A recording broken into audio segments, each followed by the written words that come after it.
ನಮಸ್ಕಾರ ಗೆಳೆಯರ, ನಾನಿವತ್ತು ಹೇಳುವಂತ ಮೂವಿ ಹೆಸರು ದಿ ಹೆರಿಟಿಕ್. ಈ ಒಂದು ಮೂವಿ ಹಾರರ್ ಮತ್ತು ಥ್ರಿಲ್ಲರ್ ಮೇಲೆ ಬೇಸ್ ಆಗಿದೆ. ಮೂವಿಯ ಸ್ಟಾರ್ಟಿಂಗ್ ಅಲ್ಲಿ ನಾವು ನೋಡ್ತೇವೆ, ಇಬ್ರು ಸುಂದರವಾದ ಧಾರ್ಮಿಕವಾದ ಹುಡುಗಿಯರು ಕಾರ್ನೋಗ್ರಫಿ ಬಗ್ಗೆ ಮಾತಾಡ್ತಿರ್ತಾರೆ ಅಂತ. ಅದಾದ ನಂತರ ತಮ್ಮ ಚರ್ಚ್ ಬಗ್ಗೆ ಸಂದೇಶನ ನೀಡೋದಕ್ಕೆ ಮನೆ ಮನೆಗೆ ಹೋಗಿ ಬೇರೆಯವರಿಗೆ ಇನ್ಫಾರ್ಮ್ ಮಾಡ್ತಿರ್ತಾರೆ. ಅದೇ ಸಮಯದಲ್ಲಿ ಇವರು ಹೋಗೋದು ಮಿಸ್ಟರ್ ರೀಡ್ನ ಮನೆಗೆ. ಅಲ್ಲಿ ಹೋಗೋಕಿನ ಮುಂಚೆ ತಮ್ಮ ಸೈಕಲ್ನ ಆ ಒಂದು ಗೇಟ್ ಹತ್ರ ಲಾಕ್ ಮಾಡಿ ಮನೆ ಹತ್ರ ಹೋಗ್ತಾರೆ. ಅಲ್ಲಿ ಮಿಸ್ಟರ್ ರೀಡ್ ಜೊತೆ ಮಾತಾಡ್ತಾರೆ. ಅದೇ ಸಮಯಕ್ಕೆ ಮಳೆ ಬರ್ತಿರೋ ಕಾರಣದಿಂದ ಮಿಸ್ಟರ್ ರೀಡ್ ಅವರನ್ನ ಒಳಗಡೆ ಬನ್ನಿ ಅಂತ ಕರೀತಾನೆ. ಇದೇ ಕಾರಣಕ್ಕೆ ಬೇರೆ ದಾರಿ ಇಲ್ಲದೆ ಅವರು ಕೂಡ ಮನೆ ಒಳಗಡೆ ಹೋಗ್ತಾರೆ. ಇದಾದ ನಂತರ ಮಿಸ್ಟರ್ ರೀಡ್ ಅವರಿಬ್ಬರ ಕೋರ್ಟನ್ನ ತಗೊಳ್ತಾರೆ ಮತ್ತೆ ಬೇರೆ ಕಡೆ ಇಡ್ತಾರೆ. ಅದಾದ ನಂತರ ಇವರಿಬ್ಬರ ಜೊತೆ ನಾರ್ಮಲ್ ಆಗಿ ಮಾತಾಡಿಸ್ತಾರೆ. ಅವರಿಬ್ಬರಿಗೂ ಕೂಡ ಖುಷಿಯಾಗುತ್ತೆ. ಆದ್ರೆ ಬರ್ತಾ ಬರ್ತಾ ಮಿಸ್ಟರ್ ರೀಡ್ ಇವರ ಜೊತೆ ಕೆಲವು ಅಸಭ್ಯವಾದ ಮಾತುಗಳನ್ನ ಆಡೋದಕ್ಕೆ ಶುರು ಮಾಡ್ತಾನೆ.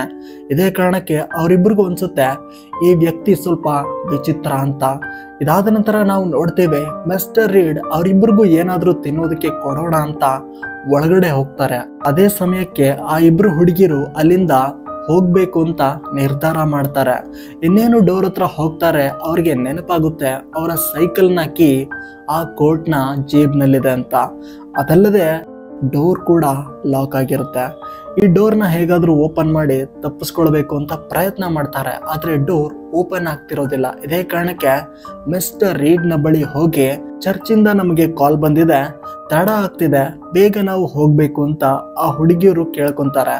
ಆದ್ರೆ ಮಿಸ್ಟರ್ ರೀಡ್ ಹೇಳ್ತಾನೆ, ಡೋರ್ ಆಟೋಮೆಟಿಕ್ ಆಗಿ ಲಾಕ್ ಆಗಿದೆ, ಇದನ್ನ ಓಪನ್ ಮಾಡೋದಕ್ಕೆ ಆಗಲ್ಲ, ಇದು ನಾಳೆ ಬೆಳಿಗ್ಗೆ 10 ಗಂಟೆಗೆನೆ ಓಪನ್ ಆಗುತ್ತೆ ಅಂತ. ಇದನ್ನ ಕೇಳಿ ಆ ಇಬ್ರು ಹುಡುಗಿರ್ಗೂ ತುಂಬಾನೇ ಭಯ ಆಗುತ್ತೆ.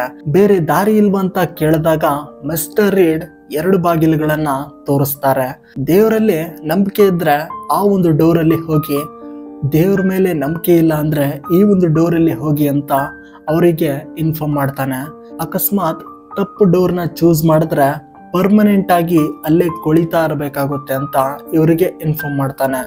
ಇದನ್ನ ಕೇಳಿ ಹುಡುಗಿಯರಿಗೆ ತುಂಬಾನೇ ಶಾಕ್ ಆಗುತ್ತೆ. ಸೊ ಗೆಳೆಯರ, ಇಲ್ಲಿ ಮಿಸ್ಟರ್ ರೀಡ್ ಆ ಇಬ್ರು ಹುಡುಗಿರ್ನ ಮೇನ್ ಡೋರ್ ಇಂದಾನೆ ಕಳಿಸ್ಬೋದಿತ್ತು. ಆದ್ರೂ ಕೂಡ ಅಲ್ಲಿರುವಂತಹ ಭಯಂಕರವಾದ ದಾರಿಗಳಿಂದ ಕಳಿಸ್ತಿರೋದಾದ್ರೂ ಯಾಕೆ? ಆ ಇಬ್ರು ಹುಡುಗಿರಿಗೆ ಟಾರ್ಚರ್ ಕೊಡ್ತಿರೋದಾದ್ರೂ ಯಾಕೆ? ಆ ಒಂದು ಡೋರ್ನ ಹಿಂದೆ ಇರುವಂತಹ ಕತ್ತಲೆ ಆದ್ರೂ ಏನು? ಗೆಳೆಯರೆ, ಈ ಮೂವಿನ ಕಂಪ್ಲೀಟ್ ಆಗಿ ನೋಡಿ. ಮೂವಿ ಮಾತ್ರ ಹಾರರ್ ಮತ್ತು ಥ್ರಿಲ್ಲಿಂಗ್ ಸೀನ್ಸ್ಗಳೊಂದಿಗೆ ಕೂಡಿದೆ. ಸೊ ಗೆಳೆಯರೆ, ಇಂಥ ಬೆಸ್ಟ್ ಮೂವೀಸ್ಗಳ ಅಪ್ಡೇಟ್ಸ್ಗಳಿಗಾಗಿ ನನ್ನ ಚಾನಲ್ಗೆ ಜಾಯ್ನ್ ಆಗಿ. ಮುಂದಿನ ವಿಡಿಯೋದಲ್ಲಿ ಸಿಗ್ತೀನಿ ಗೆಳೆಯರೆ. ಅಲ್ಲಿ ತನಕ ಕಾಯ್ತಾ ಇರಿ. ಬರ್ತೀನಿ ಗೆಳೆಯರೆ.